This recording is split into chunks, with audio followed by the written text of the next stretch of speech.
అంతర్జాతీయ మహిళా దినోత్సవం పురస్కరించుకుని అనకాపల్లి జిల్లా అనకాపల్లి స్థానిక రింగ్ రోడ్లో గల వైఎస్ఆర్ కాంగ్రెస్ పార్టీ కార్యాలయంలో అనకాపల్లి అసెంబ్లీ నియోజకవర్గ సమన్వయకర్త మలసాల భరత్ కుమార్ నివేదిత దంపతుల ఆధ్వర్యంలో నియోజకవర్గ పరిధిలో గల మహిళా ప్రజా ప్రతినిధులకు అభినందన కార్యక్రమం ఏర్పాటు చేశారు. ఈ కార్యక్రమంలో MP doctor Bisetti Venkata Satyavathamma, GVMC 81వ ward corporator Pela Lakshmi Soujanya, GVMC 82వ వార్డు కార్పొరేటర్ మందపాటి సునీత, 83వ ward corporator Jajula Prasanna Lakshmi, ZPTC Bisetti Varaha Satyavathi, Kasimkota MPP Kalaga Lakshmi, దేవస్థానం మహిళా డైరెక్టర్లు, వైసీపీ మహిళా విభాగం నేతలు, వైసీపీ ఎంపీటీసీలు, సర్పంచ్లు ఇలా సుమారు 50 మంది మహిళలు వైసీపీ నేతలు పాల్గొన్నారు. ముందుగా కార్యక్రమానికి విచ్చేసిన మహిళలకు మలసాల భరత్, నివేదిత దంపతులు తమ చేతుల మీదుగా సాలువాలు కప్పి సత్కరించి జ్ఞాపికలు బహుకరించారు. అనంతరం కార్యాలయంలో భారీ కేక్ కట్ చేసి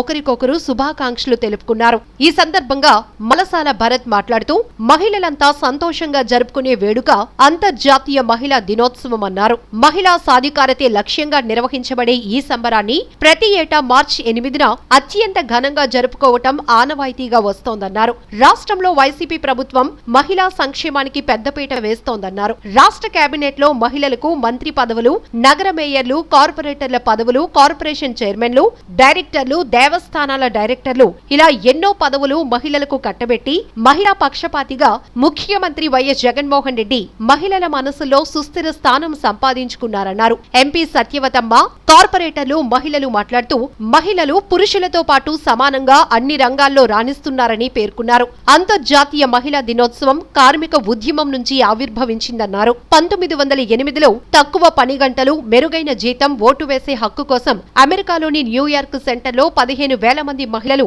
ప్రదర్శన చేశారన్నారు. నాడు మహిళల డిమాండ్లు దృష్టిలో పెట్టుకుని అమెరికాలోని సోషలిస్టు పార్టీ 1909లో జాతీయ మహిళా దినోత్సవంగా ప్రకటించిందని వెల్లడించారు. కాగా 1975లో ఐక్యరాజ్య సమితి గుర్తించి ప్రతి ఏటా మార్చి 8న అంతర్జాతీయ మహిళా దినోత్సవాన్ని ప్రపంచవ్యాప్తంగా నిర్వహిస్తోందని పేర్కొన్నారు. మహిళా దినోత్సవ గొప్పతనాన్ని వివరించారు. ఈ లోకంలో స్త్రీ లేకపోతే జననం లేదు, గమనం లేదు, సృష్టిలో జీవమే లేదు. స్త్రీ లేకపోతే అసలు సృష్టి లేదని పేర్కొన్నారు. మనల్ని కంటిపాపలా కాపాడే స్త్రీమూర్తిని స్మరించుకోవటం మనందరి బాధ్యత అన్నారు.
రెడ్డి గారు ముందుగా ముఖ్యమంత్రి అయిన వెంటనే ఆయన ఆలోచించారు, మహిళలపై పెట్టుబడి పెడితే తొందరగా అభివృద్ధి చెందుతుంది రాష్ట్రాన్ని అని గమనించి జగన్మోహన్ రెడ్డి గారు ఏ పథకమైనా కానీ మహిళలకి అనుకూలంగా ఉండేటట్టు మహిళలపైన ఎక్కువ పథకాలు అందించేలా చూశారు. దీంట్లోనే అమ్మఒడి కానీ, ఆసరా కానీ, చేయూత కానీ, మహిళలు తమ కాళ్ళపైన వాళ్ళు ఇండిపెండెంట్గా ఉండాలని ఆలోచించి మంచి పథకాలన్నీ ఇచ్చి నిన్న మీటింగ్లో కూడా చూసాం, ఎంతోమంది బాగా జగన్మోహన్ రెడ్డి గారు వాళ్ళకి బాగా చేశారు, ఎంతో కొంత ఇన్కమ్ జనరేట్ అవుతుంది జగన్మోహన్ రెడ్డి గారు వల్ల అని చెప్పుకోవడం జరిగింది.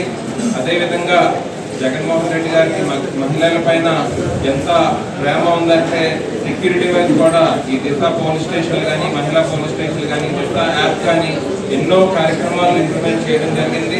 మహిళా సాధికారత ద్వారానే ఆంధ్రప్రదేశ్ అభివృద్ధి చెందుతుందని జగన్మోహన్ రెడ్డి గారు నమ్మి ఇవన్నీ పథకాలు ఎక్కువ డైరెక్ట్ బెనిఫిట్ ట్రాన్స్ఫర్ ఇలాంటివన్నీ కూడా మహిళలకి అందజేసేలా చేసి, అలాగే రాజకీయాల్లో కూడా 50% రిజర్వేషన్ మహిళలకు అందించేలా చేసి ఈ ఉద్యోగాల్లో కూడా ఎన్నో మంచి పనులు చేశారు. మీ అందరూ కూడా జగన్మోహన్ రెడ్డి గారిని 2019లో ఏ విధంగా అయితే ఆశీర్వదించారో రానున్న ఎన్నికల్లో కూడా జగన్మోహన్ రెడ్డి గారిని మళ్ళీ ముఖ్యమంత్రి చేయడానికి అదేవిధంగా ఆశీర్వదించి నన్ను కూడా మీ సోదరుగా భావించి మీ అందరి అన్నదానంలో, మీ కుటుంబ సభ్యుల అండదానంలో మీ ఆశీస్సులు నాకు అందిస్తారని కోరుకుంటూ కలుగుతుంది.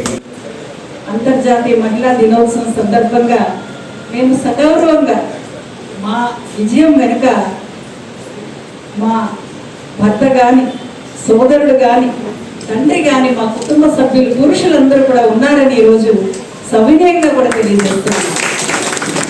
ఆకాశంలో సగం, అవకాశాలలోనూ సగం అన్నాము కానీ మేము మీకంటే మిన్నని ఏ రోజు అనలేదు. అర్ధాంగి అన్న మాట ఎప్పుడు కూడా స్త్రీ ఎప్పుడు గౌరవంగా భావిస్తూ ఉంటుంది. అటువంటి భారతీయ సంస్కృతికి వారసులం మనందరం.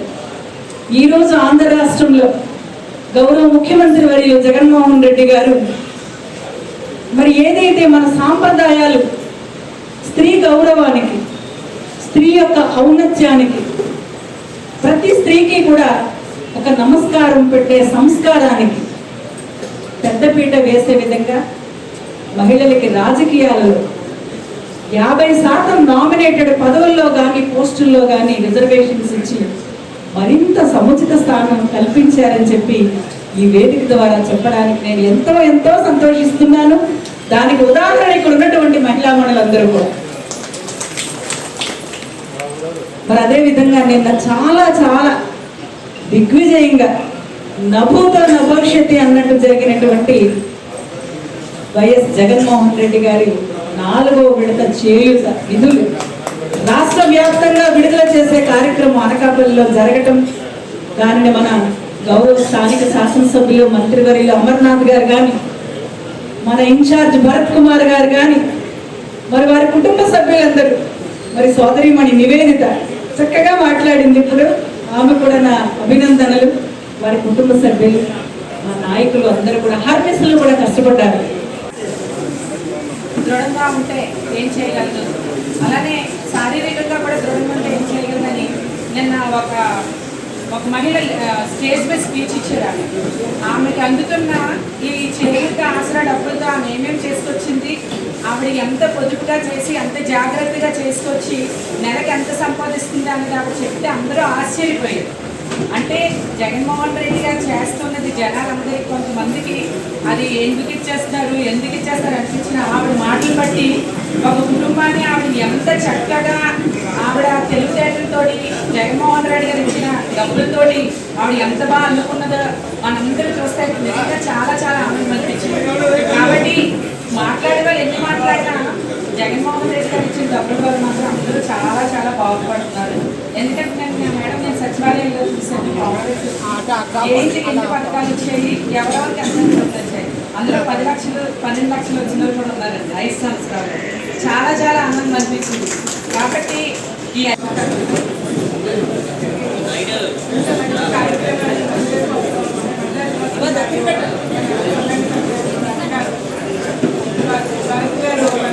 అంటే మంచి కార్యక్రమాలు చాలా ఆనందంగా ఉంది. మహిళలందరూ కూడా ఇలా కలుసుకోవడం కూడా చాలా సంతోషంగా ఉంది. అని నేను వర్క్ గారికి అలాగే పార్లమెంట్ సభ్యులు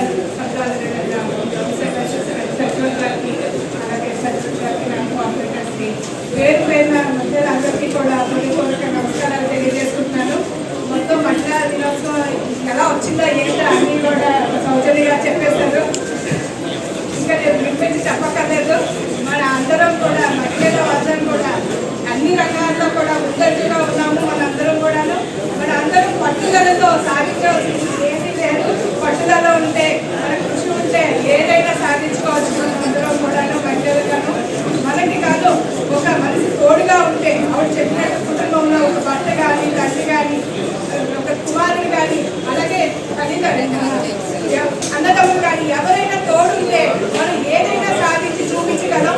అన్ని రంగాల్లో మన మహిళలు ముందుగా ఉన్నారు. అలాగే మాకు స్థానిక ఎలక్షన్స్లోని 50% రిజర్వేషన్ కల్పించి మన ముఖ్యమంత్రి వర్యులు మాకు ఇలాగ కార్పొరేటర్ గాను ఇక్కడ జడ్పీసీలో ఎంపీసీలో కూడా ఉన్నారు. అందరికీ కూడా అవకాశం కల్పించారు. ఆయనకి అసలు ఆయనకి ధన్యవాదాలు ముందుగా తెలియజేసుకోవాలి. అంతేకాకుండా ఆయన ఏ పథకాన్ని కూడా ఆయన ఇచ్చినా కూడా మన మహిళలకే ఇచ్చారు. ఆయన మన మహిళా సాధికారత ఆయన చూపించడానికి, మహిళా సాధికారత అంటే ఇది అని చూపించడానికి ఆయన పరిపాలన సాగిస్తున్నారు. దానికి ఆయనకి ఎంతో ముడిపడి ఉంటాం మనం అందరం కూడాను. మన ఏపీలోని అందరూ కూడా మనందరూ కూడా ముడిపడి ఉంటాము. అలాగే ఇంత మంచి కార్యక్రమాన్ని మన అందరినీ మహిళలందరినీ గౌరవించే విధంగా భరత్కుమార్ గారు ఇక్కడ మనకి ఏర్పాటు చేయడం ఆయనకి ధన్యవాదాలు తెలియజేసుకుంటూ మీ అందరికీ నమస్కారం. ముఖ్యంగా అందరికీ అసలు మన మహిళా దినోత్సవం ఈ రోజు ఎందుకు వచ్చిన అంత క్లియర్గా మన కార్పొరేటర్ సౌజన్య గారు వివరించడం జరిగింది. అలాగే మన సునీత గారు కూడా చెప్పారు.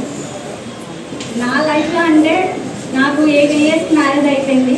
8 years తర్వాత నా ఎడ్యుకేషన్ మొత్తం రమేష్ గారు చూసుకున్నారు. నేను బీఈడీ చేశాను. ఎంఏ వరకు ఆయన చదివించారు. నాకు కనీసం టీ కూడా పెట్టడం రాదు. నేను వంటగదిలో ఎప్పుడూ వెళ్ళలేదు. అలాంటిది ఇప్పుడు ప్రతిదీ నేర్చుకొని ఒక గృహిణిగా ఉన్నాను ఇప్పుడు దాకా. అలాగే ఒక టీచర్గా కూడా పనిచేశాను, ఆన్లైన్ టీచర్గా. తర్వాత మన జగన్మోహన్ రెడ్డి గారు 50% రిజర్వేషన్ వల్ల, అలాగే మన నాయకులు జై రమేష్ గారు, ఇలా జానీ గారు, రాంబాబు గారు, ఇలా వాళ్ళ సహకారంతో పార్టీకి చేసిన సేవలు గుర్తించి మహిళా రిజర్వేషన్ వల్ల మనకి ఈ అవకాశం వచ్చింది. మా అందరికీ కూడా ఒక కార్పొరేటర్స్గా ఎంత గౌరవాన్ని పొందుతున్నామంటే ముఖ్యంగా జగన్మోహన్ రెడ్డి గారు, అలాగే మన గుడివాడ అమర్నాథ్ గారు ముఖ్యంగా చెప్పాలంటే ఇప్పుడు ఆలయ డైరెక్టర్స్ అయిన హాస్పిటల్ డైరెక్టర్స్గా ఇలా మహిళలందరికీ ఒక 50% రిజర్వేషన్ ఇవ్వడం మన అమర్ గారు నిజంగా మనకి అందరికీ కూడా అమర్ గారు ఒక గౌరవాన్ని ఇచ్చారు. అందరికీ న్యాయం చేయలేకపోవచ్చు కానీ ప్రతి ఒక్కరికి కూడా ఆయన న్యాయం చేశారు. ఆయన ఎప్పుడూ కూడా ఆయన పోటీ చేయకపోయినా కానీ ఆయన ఎప్పుడు కూడా మేము అందరూ కూడా గుర్తుంచుకుంటాం. మళ్ళీ ఇందులో 2 కలవట్లంటూ మేడం గారు ఇచ్చారు. ఈలో రామాపురానికి కాదు దేనికైనా మేడం గారు మాకు ఇది కావాలండి అంటే తప్పకుండా సరే ఆయన మనకి ఆవిడ ఇంట్లో డబ్బులు తీసుకొచ్చి మీకు ఇచ్చేస్తాను చేసుకోండి అంటారు. అలాగే మన ఎంపీపీ గారు కూడా అలాగే. మనం ఏంటంటే ఒక కుటుంబ సభ్యులు, వైఎస్ఆర్ పార్టీ కుటుంబ సభ్యులు అందరికీ కూడా ఎటువంటి పరిస్థితుల్లో కూడా విరోధాలు రాకూడదు. ఒక్క జగన్మోహన్ రెడ్డి గారు మొహం చూసి మనం అందరమే కలిసికట్టుగా ఉండాలి. అది ఏంటంటే భర్త గారు ఆయన ప్రమాణం స్వీకారం చేసిన రోజు ఇది కూడా మన అనకాపల్లి ఎటువంటి పరిస్థితి కూడా రాకుండా ఆయన చూసుకుంటారు. అమర్ గారు చాలా వరకు మనందరినీ కూడా ఒక మంచి పదవుల్లో పెట్టారు. అది ఆయనకి ఎప్పుడు కూడా రుణపడి ఉంటాం. అక్కడ జగన్మోహన్ రెడ్డి గారికి ఇక్కడ అమర్ గారికి కూడా ఉంటాం. అలాగే నెక్స్ట్ పదవుల్లో అంటూ ఉంటే భర్త గారికి కూడా మనం రుణపడి ఉండాలి. అలా భర్త గారికి ఆ సీట్లో కూర్చోబెడుతూ మనం చూడాలి. అందరం కలిపి మనం అందరం కలిసి కృషి చేయాలి. మనందరం ఏకాంతంగా ఉంటేనే ఏ పని అవుతుంది, విరోధాలు తెచ్చుకోకూడదు. మన లైఫ్లో కానీ కెరీర్లో కానీ ఏదైనా మన డెసిషన్ తీసుకోవాలి. అది ఉండాలి అంటే ఎడ్యుకేషన్, ఫైనాన్షియల్గా ఇండిపెండెంట్గా ఉండాలి. ఈ 2 మనకి జగన్ ఇస్తున్నారు. అనేక పథకాలు ఇస్తున్నారు. మళ్ళీ ఆయన మనకి గెలిపించాలి. అండ్ మీ అందరికీ థ్యాంక్ యూ. ఎందుకంటే మా ఆయన విజయం గెలవడానికి మీరు చాలా కృషి చేస్తున్నారు. పురుషులతో సమానంగా చేస్తున్నారని చెప్పారు నాకు పరంగా.